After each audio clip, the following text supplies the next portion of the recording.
नमस्कार, मैं वर्षा सिंह। स्वागत है आपका TNI 24 पर। पटियाला हाउस कोर्ट के जॉइंट सेक्रेटरी अंकुर त्यागी आज हमारे बीच एक खास शख्सियत के तौर पर मौजूद हैं। इमरान खान की उनसे खास बातचीत में उन्होंने अपने कार्यक्षेत्र न्यायिक व्यवस्था की कार्यप्रणाली और अपने अनुभवों को साझा किया। अंकुर त्यागी ने बताया कि न्यायालय में कार्य करना केवल जिम्मेदारी ही नहीं, बल्कि एक बड़ी संवेदनशीलता और अनुशासन की मांग करता है। यहाँ हर निर्णय और हर प्रक्रिया का सीधा प्रभाव आम जनता पर पड़ता है। क्या कुछ बताया, देखिए इस खबर में। नमस्कार, आप देख रहे हैं आप अभी तक, और आज हम बात करेंगे पटियाला कोर्ट के उस जुझारू वकील से जिन्होंने छोटी सी उम्र में सचिव तक पहुंचे और लोगों के लिए हमेशा खड़े रहते हैं। तो अंकुर त्यागी जी, आपका स्वागत है आप अभी तक में। और आपने अपनी बेसिक शिक्षा कहाँ से ली? मैं मूलतः बिजनौर से रहने वाला हूँ। यूपी में डिस्ट्रिक्ट पड़ता है बिजनौर। तो मेरी 12वीं तक की 12th तक की शिक्षा वहीं रही और वहीं से मैंने स्टार्टिंग रही है। तो वकालत का पेशा चुनने का क्या कारण नाम है? वकालत का ये था कि समाज के लिए भी कुछ करना है और अपना घर भी चलाना है, दोनों चीज़ें के लिए क्या बैलेंस रहेगा, तो फिर इसलिए मैं वकालत के पेशे में आया। जी, आपने गाजियाबाद से वकालत करी, आप दिल्ली के अंदर प्रैक्टिस कर रहे हैं, तो आपने यूपी को नहीं चुना और दिल्ली क्यों चुना? 12th करने के बाद मैंने CCS यूनिवर्सिटी में कॉलेज है, मेवाड़ कॉलेज वसुंधरा में, तो वहाँ मैंने अपनी लॉ की पढ़ाई पूरी की। तो जो मेरे साथ के दोस्त थे वो सब ज़्यादातर दिल्ली के थे, वो दिल्ली से आते थे, वहाँ वकालत करते थे। तो फिर उस सब ने यहाँ शुरू की। तो मैं कुछ दिन मैंने 2-3 दिन अपना यूपी में प्रैक्टिस करी, पर मुझे समझ में नहीं आया, वहाँ का माहौल समझ में नहीं आया। तो मुझे लगा कि ज़्यादा ऑप्शन यहाँ है नहीं अपना, कि वकालत तक ही रह जाएंगे, कुछ और नहीं कर पाएंगे अपना। तो फिर मेरे दोस्त वो सब यहाँ कर रहे, तो उनके साथ फिर हमने यहाँ शुरू कर दी। तो आप दिल्ली आ गए। दिल्ली पटियाला कोर्ट बिल्कुल राजधानी के अंदर है और इंडिया गेट के पास है। आप यहाँ वकालत कर रहे हैं और सबसे बड़ी बात, आपने इतनी कम उम्र में सचिव तक पहुंचे। तो आपका कोई ऐसा केस जो याद हो आपको वकालत करते हुए, जिसके अंदर आपको न्याय मिलने में देर हुई हो या बहुत जल्दी न्याय मिल गया हो? ऐसे तो कई केस हैं, पर मैं तो अपना सबसे पहला केस कहूँगा। एक प्रोस्टिट्यूट थी, तो उनका केस था, जो मेरी पहली कमाई है। तो मतलब कोई वकील उनका ले नहीं रहा था, फिर पता नहीं मैं गेट से निकल रहा था, 30,000 की बात है वो। तो उन्होंने वो कहा कि मेरा कर दो, कोई मेरा केस नहीं कर रहा।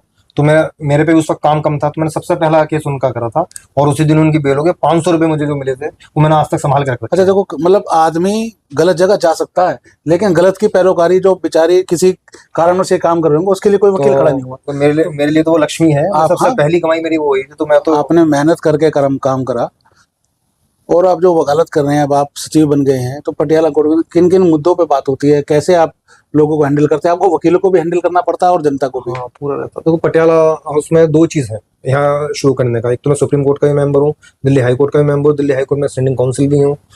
और तो यहाँ सारी कोर्टें पास में है, तो तीनों कोर्ट कवर हो जाती हैं, सुप्रीम कोर्ट भी, हाई कोर्ट भी, पटियाला हाउस भी, जहाँ जैसा काम होता है। और सब जगह का एनवायरनमेंट अलग है, सब जगह के केसेस अलग हैं, सब जगह का माहौल अलग है अपना।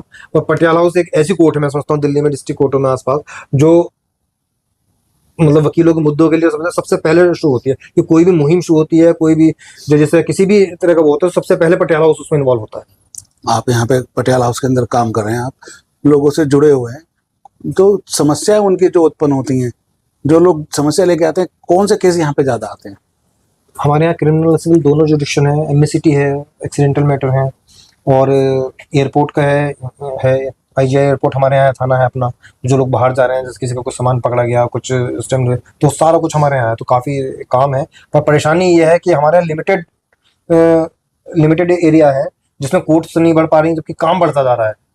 चैम्बर्स की व्यवस्था नहीं है, वकीलों के लिए बैठने की व्यवस्था नहीं है पूरा। तो यही सब मुद्दे हैं, जो बेसिक मुद्दे हैं। इन समस्याओं से आप लोग पीड़ित हैं यहाँ पे? हाँ, अच्छा, पार्किंग की भी समस्याएं ज्यादा रहती है, बड़ी जगह है, इंडिया गेट के पास है, तो हाँ, पटियाला हाउस की मतलब अपनी हिस्ट्री है। ये राजा पटियाला, जो पटियाला हाउस के राजा थे, उनका घर था ये। तो पहले इसमें दिल्ली हाई कोर्ट चलती थी, फिर सन 78 में हाई कोर्ट अपनी बिल्डिंग में शिफ्ट हो गई है, जो अब शेरशाह रोड पे है। फिर इसमें यहाँ पटियाला हाउस यहाँ शिफ्ट हुई, तो अपनी वो है। फिर यहाँ हिस्टोरिकल बिल्डिंग होने के कारण इसमें ज्यादा छेड़छाड़ नहीं कर सकते आप, तो ना तो इसे एक्सटेंड कर सकते हैं, मतलब बहुत छोटे छोटे कामों के लिए परमिशन, हाँ, बहुत दिक्कतें हैं यहाँ अपना। तो इस वजह से अब पहले मेंबर्स कम थे, आज हमारे यहाँ लगभग 14,000 के आसपास मेंबर है। 14,000 वकील यहाँ 14,000 वकील यहाँ रजिस्टर्ड है सब, जो प्रैक्टिस में है अपना। तो सभी के लिए जगह चाहिए, तो इसी वजह से थोड़ा पार्किंग की, चैम्बर्स की थोड़ी व्यवस्थाएं परेशानी है, बस उन्हीं मुद्दों पे रहते हैं। सरकार से बात चल रही है, कुछ और चीजें हम बेटर कर पाए। अच्छा, तो आप पटियाला यहाँ कितने कोर्ट लगते होंगे, कितने जज बैठते होंगे अंदाजा? यहाँ लगभग 50 के अराउंड जज हैं अपना। 50 को? हाँ। और केस सारे आते हैं, मतलब पूरे हिसाब से? 70 के हैं। फैमिली कोर्ट की बिल्डिंग यहाँ लगे है, साथ में ही है, फैमिली कोर्ट है वहाँ अपना। तो सभी ये तरह के केसेस हैं। खैर, ये तो आपका सामाजिक जीवन रहा, आपने वकालत शुरू करी, यहाँ लोगों की समस्याओं से जूझे हैं, तभी आप सचिव पद तक आए, और हमारी उम्मीद है कि आप यहाँ पे बार प्रेसिडेंट भी बनेंगे। और हम बात करते हैं आपके बिजनौर की। आप विदुरकुटी से हैं, विदुरकुटी से। हाँ, बिजनौर में जगह है विदुरकुटी। विदुरकुटी का क्या इतिहास है? एक गांव तो हमारा बेसिकली रतनगढ़ है, वो रियासत थी त्यागियों की, तो जी, वहाँ जी। से लिया है। फिर उसके बाद हमने बिजनौर, हमारे दादाजी आगे वहीं अपना मकान बनाया। फिर हमारे विदुरकुटी के साथ में एक गांव पड़ता है, वहाँ पे हमारी जगह है, और विदुरकुटी ट्रस्ट है, हम उसके ट्रस्टी भी हैं अपना, उसमें मेंबर हैं सब लोग अपना। और विदुरकुटी का भी अपना इतिहास है। जो महाभारत में विदुर जी थे, ये उनके नाम पे विदुरकुटी है। और बड़ा एक मतलब, आपको ऐसी बात बताऊं, शायद ज्यादातर लोगों को पता नहीं है, ये आपके माध्यम से लोगों को पता चलेगी। तो महाभारत में जब कृष्ण जी संधि प्रस्ताव लेकर आए उससे पहले दुर्योधन के पास, तो उन्होंने कहा कि मैं विदुर जी क्या रुकूंगा। तो दुर्योधन कहते हैं कि हमारे पकवान छोड़ के साग खाने जा रहा है। तो वो रात को विदुर जी के यहाँ रुके, उन्होंने बथुए का साग खाया। तो 12 महीने वहाँ बथुए का साग होता है। बथुआ अच्छा, 12 महीने, बथुआ जबकि सर्दियों में माना जाता है। सर्दियों में 12 महीने वहाँ बथुआ होता है। वहाँ गंगा जी आ रही है बिल्कुल पास में। फिर उसके बाद एक गंगा जी के एक तरफ हस्तिनापुर है, एक तरफ विदुरकुटी है।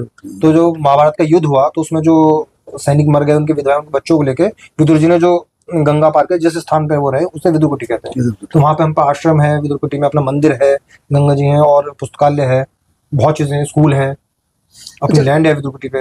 एक महत्वपूर्ण सवाल ये है कि आदमी कचहरी आते हुए घबराता है। पहले तो थाने जाते हुए घबराता है, जब कचहरी आता है उसके दिमाग में बहुत सारी चीजें होती हैं। तो कोई ऐसा सोल्यूशन है जो कानून की छोटी छोटी बातें उसे पता हो, और किस तरीके से वो वकील से फ्रेंडली हो सकता हो? तो डरता तो है ये, अस्पताल जाते हुए, थाने जाते हुए, कोर्ट जाते हुए आम आदमी डरता ही है। पर डरने वाली कोई बात नहीं, जब आप जाते हैं तभी चीजें पता चलती हैं। घर से आप निकलते हैं, किसी भी ऑफिस में जाएं आप, तभी पता चलता है।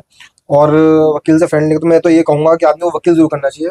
बड़े से झगड़े में ना, आप प्रॉपर्टी खरीद रहे हैं, कोई चीज खरीद, तो आप वकील कंसल्टेंसी बहुत हाँ, जरूरी है। वकील से आप बोल रहे हैं, तो एटलीस्ट आप कई करोड़ की प्रॉपर्टी खरीद रहे हैं, तो कुछ हजार फीस उसमें देके एटलीस्ट आपको वकील बताएगा कि भाई आपको ये लेनी है, नहीं लेनी है, इस पर लोन है। तो बाद में कानूनी पढ़ने से पहले आप उससे पहले वकील से कंसल्टेशन करें अपना।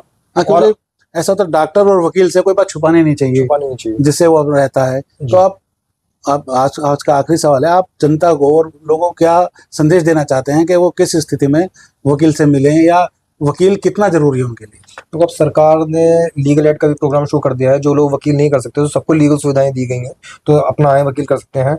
और जो लोग सक्षम हैं, वो अपना एडवोकेट रखे हैं। मैं तो सभी चीज में कहता हूँ कि वकील से जरूर सलाह लेनी चाहिए, क्योंकि बहुत सी चीजें ऐसी हैं कि आप गूगल पे वो टाइप करेंगे सेक्शन 420 उसमें क्या सजा है, ये है, तो वो वहां तो गूगल तो दिखा देगा कैसे इंप्लीमेंट होना है, क्या उसका वो है, तो वो आपको कोर्ट में पता चला उसका, और वो वकील ही बता सकता है। तो मैं तो मानता हूँ प्रोफेशनल होना चाहिए। कि ITR बहुत लोग फाइल करते हैं, बस CA को ही करनी चाहिए। प्रैक्टिस बहुत लोग करते हैं, दवाई कोई भी दे देता है कि पेट दर्द में ये दवाई है, वो दवाई, पर मैं तो उसमें भी कहता हूँ डॉक्टर से सलाह लीजिए। तो जो जिस चीज का स्पेशलिस्ट है उसी को कंसल्ट करें। धन्यवाद। हमारे साथ थे अंकुर त्यागी जी, जिन्होंने सारी बातें बताई। वकील हैं, नामी वकील हैं, और सचिव हैं पटियाला कोर्ट के। अगर आपको भगवान ना करे कभी जरूरत पड़े, वैसे इनकी सलाह लेते रहें और मुसीबतों से बचते रहें।